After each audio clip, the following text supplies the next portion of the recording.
Hey guys, myself Virendra Prasad and most welcome in our channel Study with Biru Sir। आज हम लोग बात करेंगे क्लास 10 का चैप्टर नंबर 6 मैन्युफैक्चरिंग इंडस्ट्री में classification of industry. Classification of industry में आज हम लोग बात करेंगे कि इंडस्ट्री को किस किस प्रकार से एक प्रकार से कैटेगराइज किया गया है। उस अकॉर्डिंग इसमें हम लोग देखेंगे कि मेनली आपको यहाँ पे 4 टाइप से इसे कैटेगराइज किया गया है। On the basis of source raw material used, on the basis of their main roles and on the basis of capital investment and on the basis of ownership. ठीक है, तो लास्ट आपका भी है on the basis of bulk and weight of raw material and finish goods. ठीक है, तो हम लोग स्टार्ट करते हैं। First topic on the basis of source raw material used, यानी कि ऐसे एक इंडस्ट्री की बात करेंगे जहां पे एक रॉ मटेरियल का यूज्ड होता है। उसमें से यहां पे कैटेगराइज किया गया है। पहला है आपका एग्रो बेस्ड एंड सेकेंड आपका है मिनरल बेस्ड, यानी कि एग्रीकल्चर से रिलेटेड जो एग्रीकल्चर में हम रॉ मटेरियल का यूज करके उस प्रकार की चीजों को हम प्रोडक्शन करते हैं उसको हम एग्रो बेस्ड में कैटेगराइज करते हैं। एंड सेकेंड आपका है मिनरल बेस्ड, मिनरल को ऑब्स्ट्रक्ट करके iron and steel, cement, aluminium, machines, tools and petrol chemicals वगैरह का यूज करते हैं, उसमें हम एक प्रकार से मिनरल्स बेस्ड करते हैं। तो समझेंगे कि एग्रो बेस्ड जो है जैसे कि cotton, woollen, jute, silk textile, rubber, sugar, T, coffee, edible oil, ये सब जो चीजें हैं कहीं ना कहीं आपको एग्रीकल्चर से जो हम क्या करते हैं प्रोड्यूस करते हैं। और जैसे कि अगर हमें कॉटन बनाना है तो कॉटन का जो एक रॉ मटेरियल होता है उससे हम कॉटन बनाते हैं। अगर हम शुगर की बात करें तो शुगर केन से उसका हम क्या करते हैं, शुगर को बनाते हैं। तो ये कहीं ना कहीं आपका एग्रो बेस्ड इंडस्ट्री में आ जाता है। सेकेंड आपका है mineral based industry. Mineral based में जैसे कि हम अगर हम बात करेंगे तो आयरन और स्टील, जो हम आयरन ओर को ऑब्स्ट्रक्ट करके मिनरल की चीजों को क्या करते हैं, आयरन और स्टील को बनाते हैं। ठीक है, cement, aluminium, machine tools and petrochemicals, जितने भी तरह की चीजें जो है कहीं ना कहीं आपको मिनरल्स के ऑब्स्ट्रक्ट करके उसको एक प्रकार से हम बनाते हैं। पेट्रोकेमिकल जो होता है आपका एक प्रकार से क्रूड ऑयल को, है ना, कच्चे जो पदार्थ होते हैं उससे हम क्या बनाते हैं, तो पेट्रोकेमिकल्स वगैरह बनाते हैं। Are you clear? And the next topic is according to their main roles. अब हम मेन रोल्स के अकॉर्डिंग इंडस्ट्री को देखेंगे उसमें किस प्रकार से ट्रेस किया गया है। देखेंगे फर्स्ट में आपका बेसिक और की industries which supply their product और raw material to manufacturer other goods, examples iron and steel and copper smelting and aluminium smelting. मतलब कह सकते हैं कि एक जो बेसिक इंडस्ट्री है जिसमें हम बहुत सारी चीजों को क्या करते हैं, सप्लाई करते हैं, या तो फिर रॉ मटेरियल को हम मैन्युफैक्चर करते हैं और अलग तरह के गुड्स को भी बनाते हैं, जैसे कि आयरन और स्टील, और कॉपर स्मेल्टिंग हो गया, या तो फिर एल्युमिनियम स्मेल्टिंग, यानी कि कॉपर को हम स्मेल्टिंग करके अलग अलग चीजों को बनाते हैं, एल्यूमिनियम को स्मेल्टिंग करके गला करके उसे अलग अलग चीजों को हम बनाते हैं। एंड सेकेंड आपका है consumer industries that produce goods for direct use for consumer.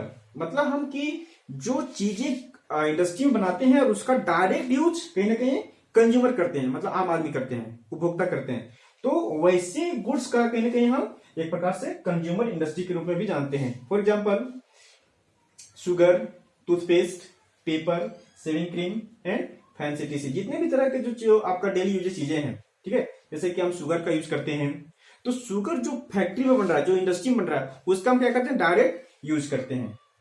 And just like toothpaste and paper, shaving cream, shaving machines and fans वगैरह का हम क्या करते हैं, डायरेक्टली हम यूज करते हैं। First and second are clear? And the third is on the basis of capital investment. हम पूंजी का किस प्रकार से निवेश करते हैं तो उसके अकॉर्डिंग इंडस्ट्री को क्या किया गया है, कैटेगराइज किया गया है। फर्स्ट में हम देखेंगे या small scale industry which is defined with reference to the maximum investment allow on the assets of a unit. This limit has changed over a period of time. At present, the maximum investment allowed in rupees 1 crore. If investment is more than 1 crore on any industry, then it is known as a large scale industry. देखो यहाँ पे दो तरह के industry की बात किया गया है. एक आपका है स्मॉल स्केल इंडस्ट्री. तो स्मॉल स्केल इंडस्ट्री में क्या है कि जहां पे हम 1 करोड़ से हम क्या करते हैं, कम इन्वेस्टमेंट करते हैं, कम खर्च करते हैं, तो वैसे इंडस्ट्री को हम क्या बोलेंगे, स्मॉल स्केल इंडस्ट्री. जैसे कि कोई टॉय का इंडस्ट्री हो गया, ठीक है. और लेकिन समय के साथ क्या होता है कि उसमें जो इन्वेस्टमेंट है वो क्या होता है, चेंज होते चला जाता है. जहां पे हम 1 करोड़ खर्च कर रहे हैं, आने वाले समय में क्या करेंगे, उससे ज्यादा खर्च करेंगे. और कुछ जो इन्वेस्टमेंट है, अगर हम प्रेजेंट टाइम के कुछ इन्वेस्टमेंट की बात करें, जहां पे 1 करोड़ से भी ज्यादा हम क्या कर रहे हैं, खर्च कर रहे हैं, ठीक है. तो वैसे इन्वेस्टमेंट को क्या बोलेंगे हम, वैसे इंडस्ट्री को लार्ज स्केल इंडस्ट्री. जैसे कि आयरन और स्टील, आयरन एंड स्टील जो आपका इंडस्ट्री है वो आप किस में आ जाएगा आपका, तो ये लार्ज स्केल इंडस्ट्री में आ जाएगा. क्लियर. इसी प्रकार से ये तीनों आपका on the basis clear. And fourth आपका है on the basis of ownership. Ownership के अकॉर्डिंग इस इंडस्ट्री को क्या किया गया है, कैटेगराइज किया गया है, ठीक है. इसमें से हम पढ़ेंगे 4 टाइप्स का इंडस्ट्री, 4 टाइप्स का जो इंडस्ट्री है. जैसे कि पब्लिक सेक्टर इंडस्ट्री. तो public sector on and operate by government agency, मतलब वैसी सेक्टर्स जो सरकार क्या करती है, ऑपरेट करती है, सरकार उसे चलाती है. वैसे हम क्या, उसी को हम क्या बोलेंगे, पब्लिक सेक्टर इंडस्ट्री बोलेंगे, ठीक है. जैसे कि भेल और सेल. भेल को हम जानेंगे कि भेल क्या होता है, Bharat heavy electrical limited. And SAIL steel authority India of limited, है ना.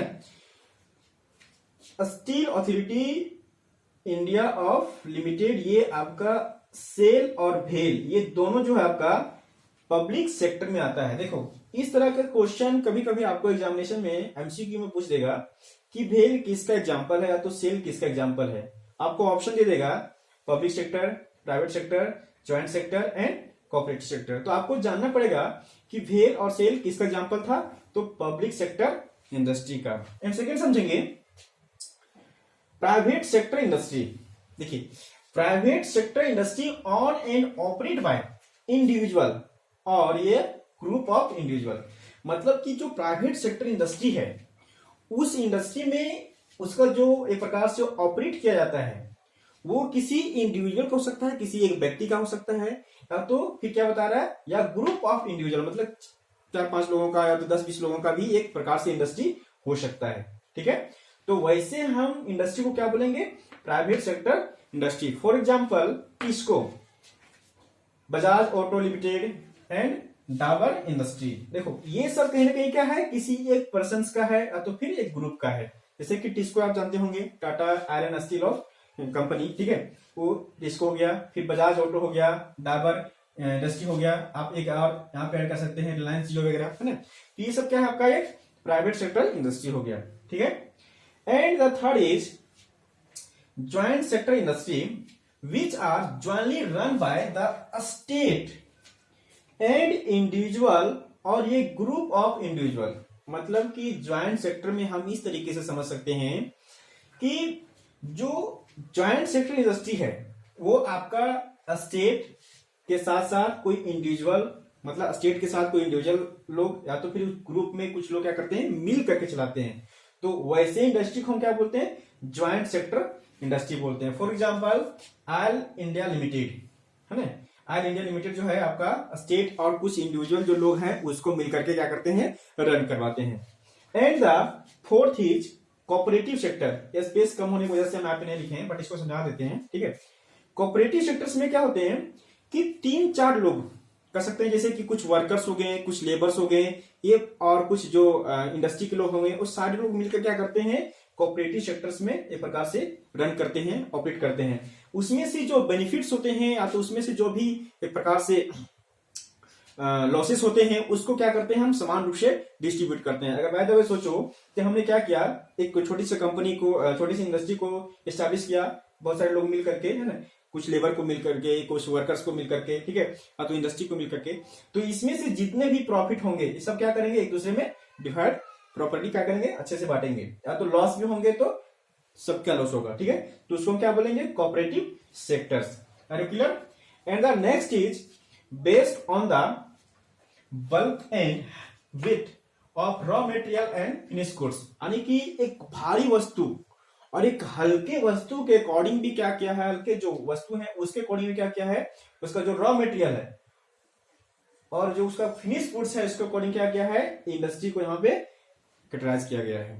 तो heavy industry such as iron and steel, अगर हम हैवी इंडस्ट्री की बात करें, जो भारी मतलब कह सकते हैं कि जो वजनदार एक प्रकार से होते हैं, हैवी इंडस्ट्री होते हैं, जिसमें से आयरन और स्टील इंडस्ट्री आते हैं, ठीक है, उसका जो रॉ मटेरियल भी होता है, आप देखते होंगे, आप जानते भी होंगे कि आयरन और स्टील का जो रॉ मटेरियल होता है क्या होता है, तो आयरन और होता है, ठीक है, आयरन और होता है, ठीक है, ये भी कहीं ना कहीं क्या होता है, बहुत ही बल्कि गुड्स होता है, ठीक है।